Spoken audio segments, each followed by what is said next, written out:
Saat sedang berada di klinik dokter gigi, tidak jarang ada orang tua yang membawa anak mereka untuk mendapat penanganan. Lalu, tidak jarang pula sebagian anak yang dibawa ke dokter gigi berperilaku histeris karena ketakutan, misalnya meraung-raung, memberontak, menangis, bahkan berteriak.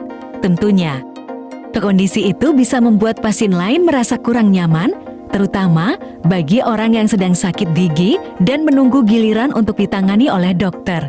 Menurut dokter gigi, Raffianka Calista, Mars, cara membuat anak tidak takut ke dokter gigi cukup mudah.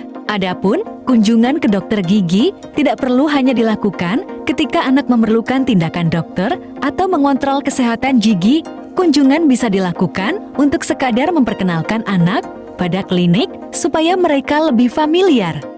Raffianka menganjurkan untuk sejak dini mengedukasi anak dan membiasakan diri ke dokter gigi.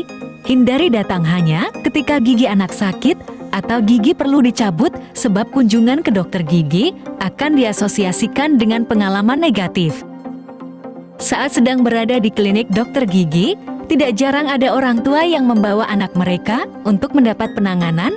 Lalu, tidak jarang pula sebagian anak yang dibawa ke dokter gigi berperilaku histeris karena ketakutan, misalnya meraung-raung, memberontak, menangis, bahkan berteriak. Tentunya, kondisi itu bisa membuat pasien lain merasa kurang nyaman, terutama bagi orang yang sedang sakit gigi dan menunggu giliran untuk ditangani oleh dokter. Menurut dokter gigi, Raffianka Calista, Mars, cara membuat anak tidak takut ke dokter gigi cukup mudah. Adapun, kunjungan ke dokter gigi tidak perlu hanya dilakukan ketika anak memerlukan tindakan dokter atau mengontrol kesehatan gigi. Kunjungan bisa dilakukan untuk sekadar memperkenalkan anak pada klinik supaya mereka lebih familiar. Raffianka menganjurkan untuk sejak dini mengedukasi anak dan membiasakan diri ke dokter gigi. Hindari datang hanya ketika gigi anak sakit atau gigi perlu dicabut, sebab kunjungan ke dokter gigi akan diasosiasikan dengan pengalaman negatif.